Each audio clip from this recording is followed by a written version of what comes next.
Naligo day mig ulan ana. Kauban ako ang pag-umangkon nga si James Ivan. Galata na mo yung ate pero dugay na kauli gikan sa eskwelahan. Na tugnaw na kayo. Ako'y nang hagad og kaligo sa bata. Ako may una gitugnaw.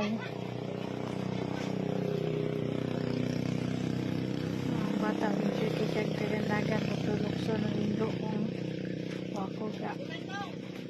Parang kay tugnaw na. Kusog kayong ulan. Naligo ng ulan.